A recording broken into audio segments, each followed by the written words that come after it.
अर्जुन को खांडव वन देहन से पहले एक रथ प्राप्त हुआ था। उस रथ का नाम कपिल ध्वज था। अग्निदेव के कहने पर वरुण देव ने दिव्य घोड़े से जुड़ा हुआ एक रथ अर्जुन को दिया था, जिसकी ध्वज पर श्रेष्ठ कपि विराजमान था। वह रथ देवताओं और दानवों के लिए भी अजेय था। विश्वकर्मा ने बड़ी भारी तपस्या के द्वारा उस रथ का निर्माण किया था। इस रथ के सारथी भगवान श्री कृष्ण बने थे, और जो प्रदर्शन अर्जुन ने दिखाया था वह सब जानते हैं। लेकिन कुरुक्षेत्र युद्ध के अंत में एक समय जैसे ही अर्जुन उस रथ से उतरे तो वह अग्नि में धधक उठा और वही भस्म हो गया। क्या वास्तविक कारण था उस रथ के जलने का? चलिए जानते हैं इस वीडियो में।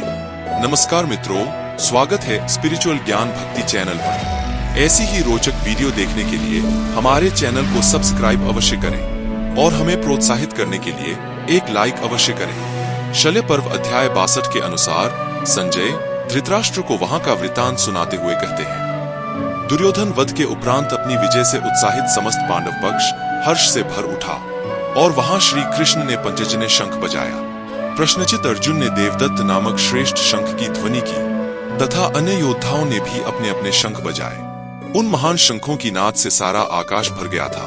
तत्पश्चात कुंती के पुत्रों ने पहले दुर्योधन के शिविर में प्रवेश किया। वह शिविर शोभाहीन दिखाई देता था। गुरुराज के शिविर में पहुंचकर प्रद्युम्न श्रेष्ठ पांडव अपने रथों से नीचे उतरे। तत्पश्चात भगवान श्री कृष्ण ने अर्जुन से कहा, वीर तुम गांडीव धनुष को और इन दोनों बाणों से भरे हुए तरक्सों को भी उतार लो, फिर स्वयं भी उतर जाओ। इसके बाद में मैं उतारूंगा। ऐसा करने में ही तुम्हारी भलाई है। अर्जुन ने सब वैसे ही किया। तदनंतर श्री कृष्ण ने घोड़े की बागडोर छोड़कर अर्जुन की रथ से स्वयं भी उतर पड़े। भगवान श्री कृष्ण के उतरते ही अर्जुन का ध्वज रूपी दिव्य वानर अंतर ध्यान हो गया। उसके बाद अर्जुन का विशाल रथ, जो द्रोण और कर्ण के दिव्यास्त्रों द्वारा दग्ध प्राय हो गया था, तुरंत ही आग से प्रज्वलित हो उठा। गांडीवधारी अर्जुन का रथ घोड़े सहित भस्म होकर भूमि पर गिर पड़ा। उस रथ को भस्मीभूत हुआ देख समस्त पांडव आश्चर्यचकित हो उठे और अर्जुन ने भी हाथ जोड़कर भगवान के चरणों में बारंबार प्रणाम करके प्रेम पूर्वक पूछा, गोविंद, यह रथ अकस्मात कैसे आग से जल गया? भगवान, यह कैसी महान आश्चर्य की बात हो गई? कृपया इसका रहस्य आप मुझे बताएं। श्री कृष्ण ने कहा, अर्जुन, यह रथ नाना प्रकार के अस्त्रों द्वारा पहले ही दग्ध हो चुका था, परंतु मेरे बैठे रहने के कारण सम्रांगण में भस्म होकर गिर ना सका।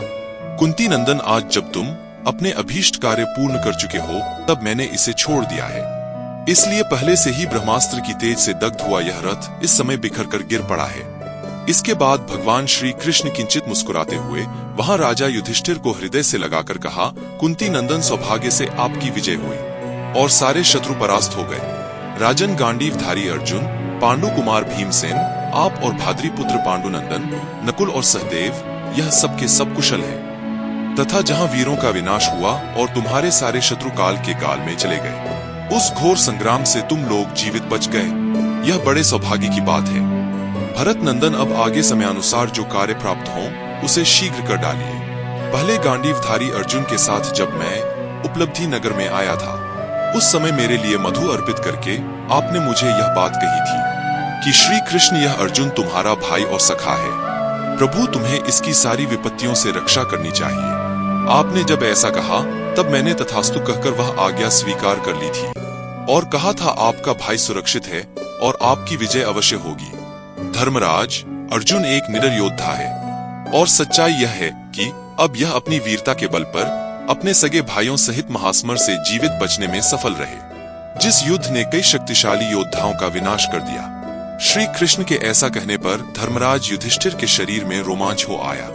वे उनसे इस प्रकार बोले, शत्रुमर्दन श्री कृष्ण, द्रोणाचार्य और कर्ण ने जिस ब्रह्मास्त्र का प्रयोग किया था उसे आपके सिवा दूसरा कौन सह सकता था? साक्षात वज्रधारी इंद्र भी उसका आघात नहीं सह सकते थे। आपकी ही कृपा से हम इस युद्ध में विजयी हुए और बड़े से बड़े युद्ध में भी अर्जुन कभी पीछे नहीं हटे। महाबाहो, आपके द्वारा अनेकों बार हमारे कार्यों की सिद्धि हुई है और हमें आपके तेज से सुपरिणाम प्राप्त हुए हैं। उपलब्ध नगर में महर्षि कृष्ण द्वैपायन ने मुझसे कहा था कि जहां धर्म है वहीं श्री कृष्ण है और जहां श्री कृष्ण है वहीं विजय है। आज के वीडियो में बस इतना ही। हमारा आज का वीडियो कैसा लगा हमें एक लाइक और कमेंट करके अवश्य बताएं। हमें समय देने के लिए आपका बहुत बहुत धन्यवाद।